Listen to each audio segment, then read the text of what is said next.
day, everyone. Welcome to another episode of Career Podcast for SA. Today's topic will be teaching, and this is a career that I think is extremely important because these are the guys that shape our thinking. And some of the conversations we'll be having today is around what are teachers doing to empower students so that they think a certain way when it comes to possible careers that they can look into the future. But I'll also be talking about teaching as a career and what are the opportunities that you can get from it. So I think the guest that I've got today is perfect just for that. David, how are you, David? I'm good, man. I'm very good. Welcome to our show. Yeah, thanks. It's good to be here. I'm honored to be your guest. Awesome. It's perfect to have you, man. Yes. I think before we get into anything, do you want to just let everyone know who David Parker is? David Parker, yeah. Well, I'm a boy who was born in Limpopo, in a village called,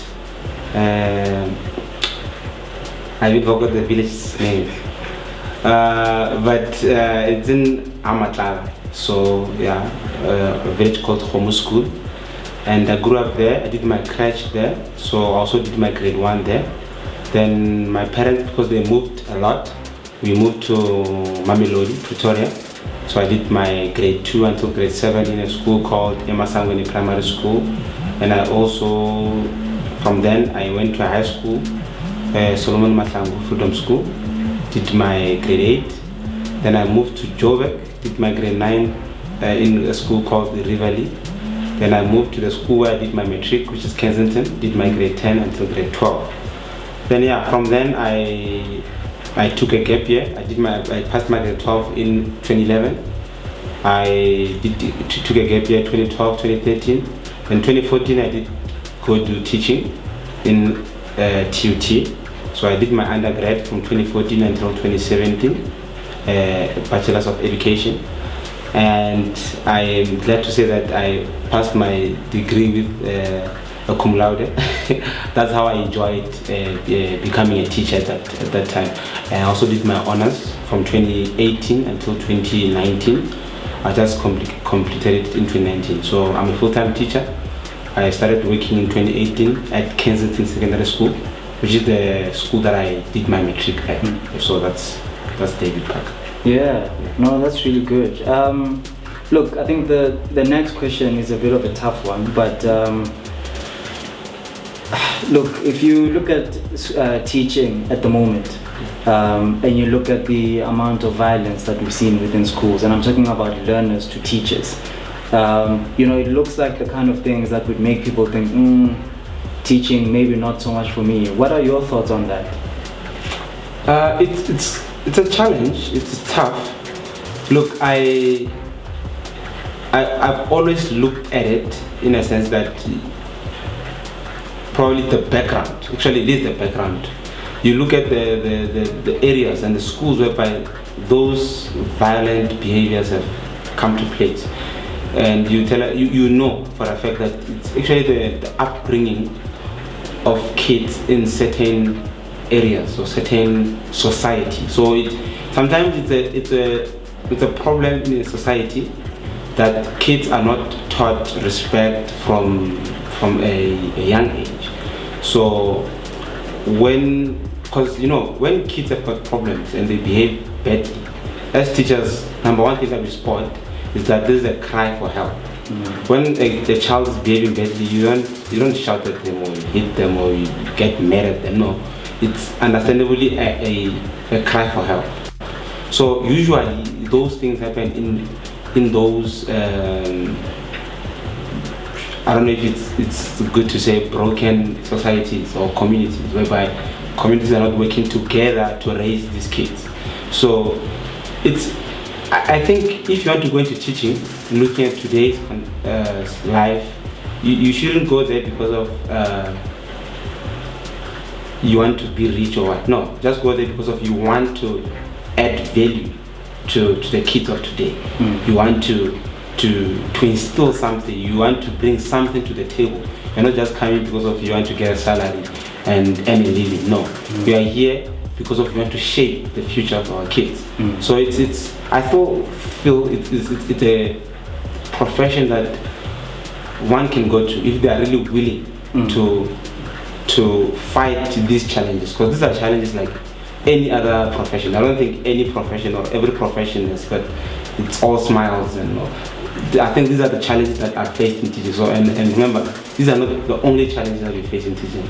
These are just I think it's the smallest of them, I think, in my view. Okay. Yeah. No, I fully understand. I think, look, when we grew up, and for those who don't know, David and I grew up pretty much in the same home. When we grew up, teaching was a very much valued career, and I remember, you would think of teachers along the same lines with doctors and engineers. It was just an important image that we'd see in the communities. What do you think has changed? Why do you think teaching is not, considered, one of the best careers? There's a lot behind it. There's a lot of, and remember, this is my own perspective about it. I feel like there's a lot of reasons, but I'll try and pick up some important reasons that I think make it look like that. These days, it's most people do teaching because they want to get paid, and I'm sorry to say that is their way out of poverty, and they feel like, no, I want to become a teacher. I'll get a job and I'll teach. And when they get to the profession, they sort of behave in such a way that someone in that profession shouldn't.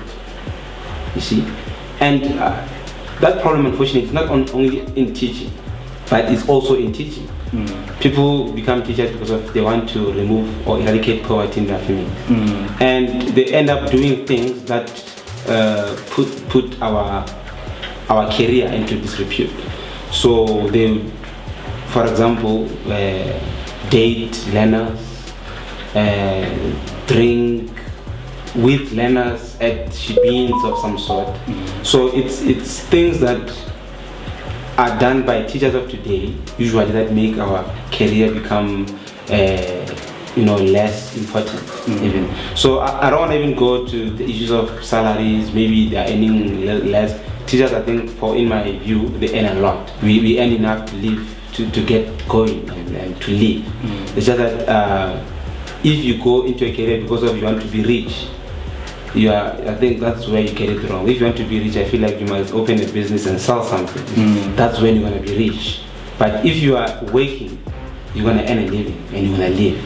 So I think that's where probably it got lost a bit. And I feel like you're going to get respect if you're a human being based on how you carry yourself. If I'm saying I'm a teacher and I live in a particular area, but they see me always drunk or dating young kids from my school and doing things that basically as a teacher you shouldn't. Remember, back in the days, teachers were respected because they were community leaders. They were not just teachers. They were not just teaching, but they were leaders in the community. They didn't do it for the love of salary or money or earning a living, but they were involved in changing the society. Because I remember back in the days, it was even apartheid, and or rather just after apartheid, the teachers were the people that were carrying our communities. So these days, teachers are people who are trying to live to earn a living. So I think that's why it has sort of lost its meaning here and there. It's not entirely.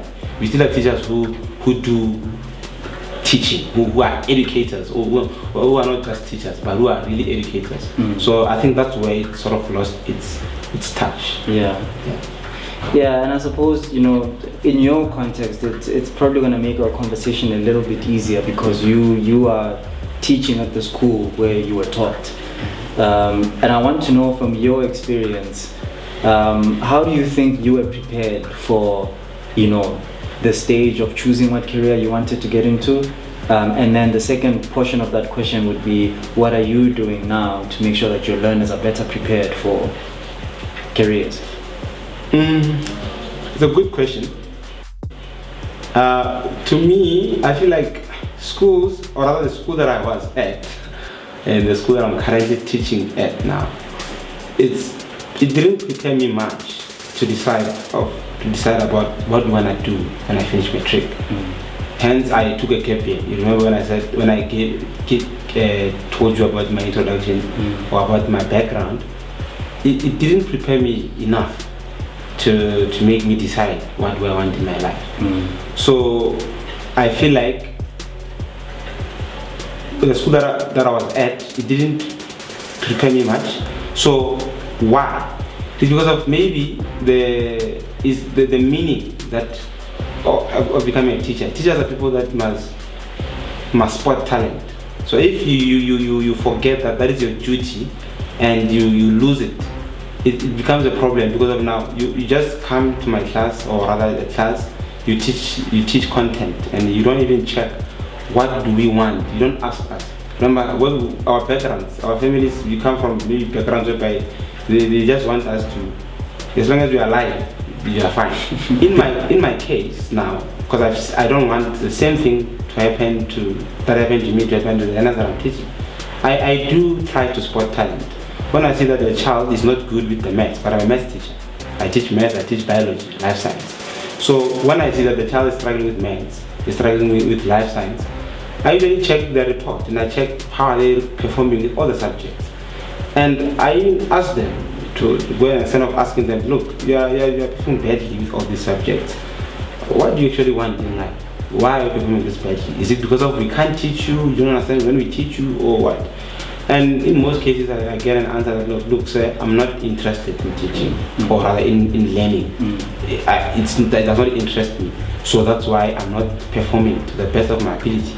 And I'm like, okay, if you're not performing, if you're not interested in that, what are you interested in? And the answers that I get are amazing and shocking. Most of them, they say, I want money. I just want to be rich. I'm like, but what do you think you're gonna do to get rich, to get that money? And others want to say, I must open my own business. I must sell something. They just say things that, very interesting things. And I tell them, but if you want to get there, what do you think must happen? Let's work around. How do you think? What is the easiest way to get to that place? And I work around what do they want. So at times, if I feel like no, I must add on. Like for example, the boy that I'm teaching is not doing good with his academics, but during holidays he says he goes and he helps build. He just go to where they want people to help builders. He goes and he does his jobs, and he's a grade 9 learner. And that's when I said to him, are you interested in building? He said yes. I'm like, okay, it means why don't you go and do a course, a building course, a bricklaying course even? Then that was like, what? Oh, okay. Then I'm like, in a way I feel like that's empowering. I've spotted that, okay, and rather I've asked him what does he like, and I see that, okay, he wants to be a builder. So I'm like, okay, go do at least a bricklaying course so that you can build a house yourself and open your own business. And that's when you're gonna get rich, because you're gonna be a businessman who builds even. So so it means you can even create employment yourself.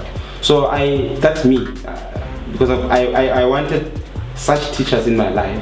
So I'm becoming such teachers in these kids' life. I try and explore what do they want. And it's not only one. Another one whom I asked the other day, it's a girl in grade 11, smart girl, very, very clever. She's good with maths and accounting. And I asked, what do you want to do in life? She's like, no, I have not decided yet. And I told her, why don't you do chartered accounting?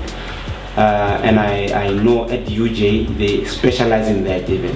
Why? Maybe you must think about it. Just go and do a research and see if I do chartered accountant in UJ, what opportunities might arise. And that's me. I usually have chats with my learners. So and I think that's what teachers should do. You should not go there and work in a salary and you just move on like with life like that. We need to research these learners and try and get information from them. Be their parents, because that's one of the roles of the teacher. We're not just teachers, we're also parents to these learners. So if you are not playing that parental role, and remember with us, we are parents who are learners. We are taught to become parents at the university. So most parents who are not teachers at home, my parents were not teachers, so they were just parents. They were parenting. They were making sure that I have food, I have clothes. The rest, they've never asked me what do I want in life. So I think with teachers, that's what we should do. We should become those parents who research our learners and check. Look, what do you want in life? And that helps a lot in terms of them finding themselves and trying to choose careers. 100%. And I think because you've sort of touched on it a few times, what do you think are the qualities that one needs if they want to get into teaching? Qualities. I think again I'll say like any other profession, you must be ready to sacrifice abiding by those professional ethics. I think in terms of someone's personality, it's not as important. You don't have to be someone who speaks loud or someone who's strict or I don't know. It's all about your passion to give back. Because I feel like teaching is a noble profession. It's in a way because you're not gonna get rich when you're a teacher, but you're gonna, like I said, you're not gonna get rich, but you're gonna earn a living to sustain you and your family. No, true. You touched also on the fact that you took gap years. Yes. Do you want to get into what you were doing while you were taking that time off? Oh yeah, it was tough during the gap year because I remember I took a gap year. It was not by choice. It was just the financial situation in terms of my background. My parents, or rather, my mom was a single parent. So my father left us when I was in grade 6, unfortunately. So, but in that situation, obviously, when you finish matric, you're gonna struggle a bit because my extended family, they help my mom raise me. So obviously, when I finish matric, you can't expect them also to pop out money to take me to university.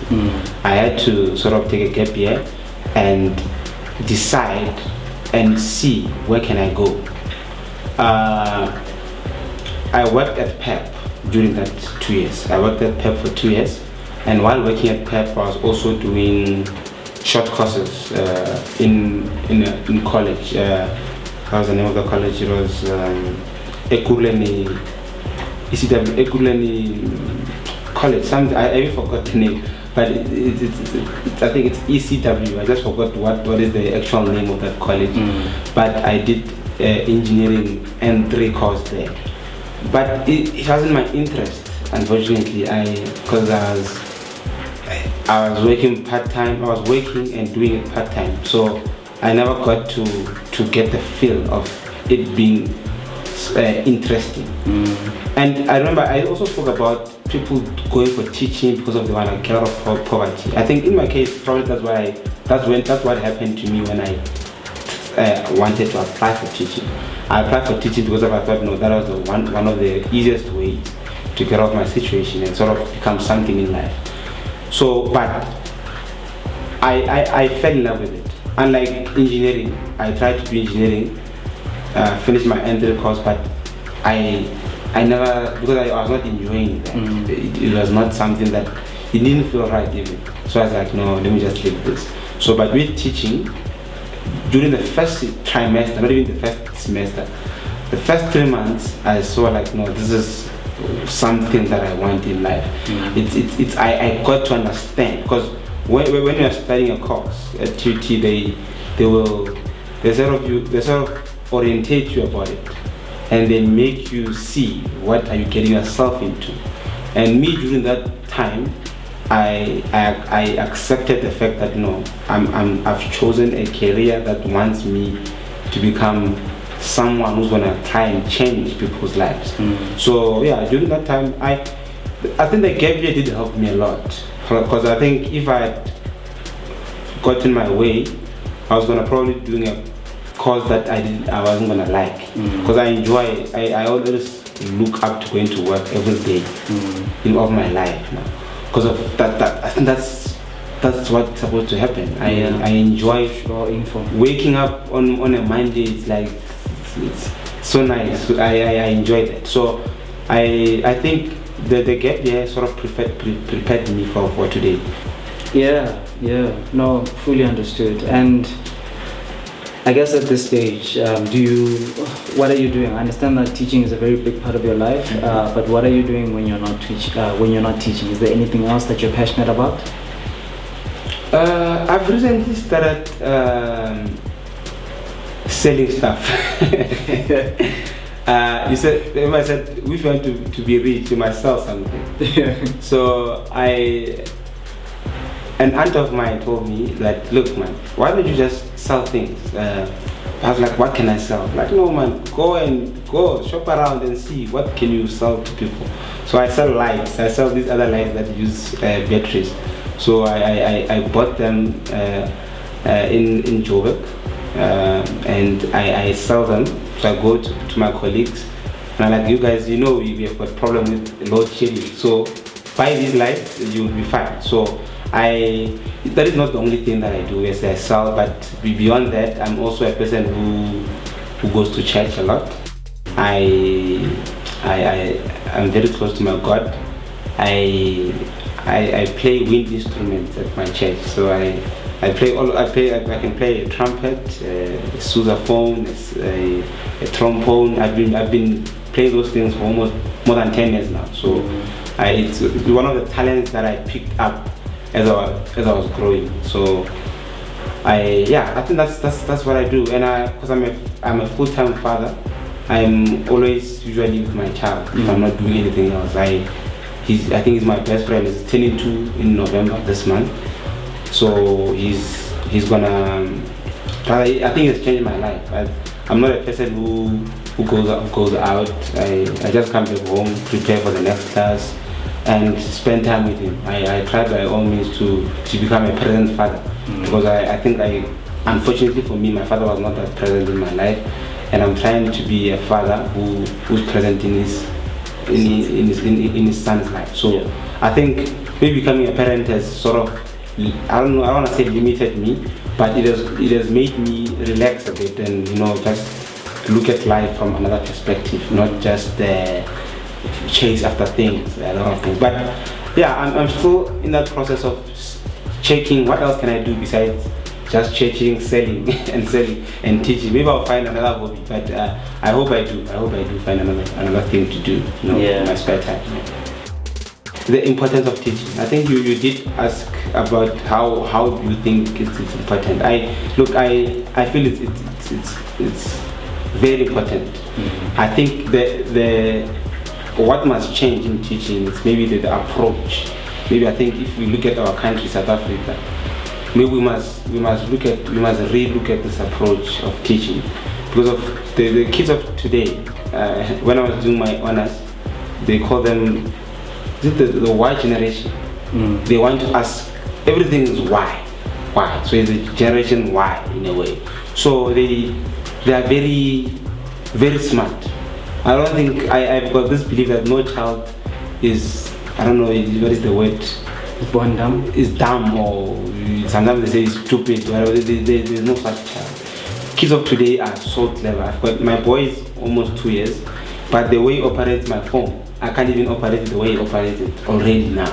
So I feel like the approach must change, man. And I think the lockdown, coronavirus has taught us that, like, the gap between the rich and the poor is very, very big, such that during lockdown the rich were continuing like normal learning through these gadgets, and these mediums like Zoom and whatever. But what about the poor?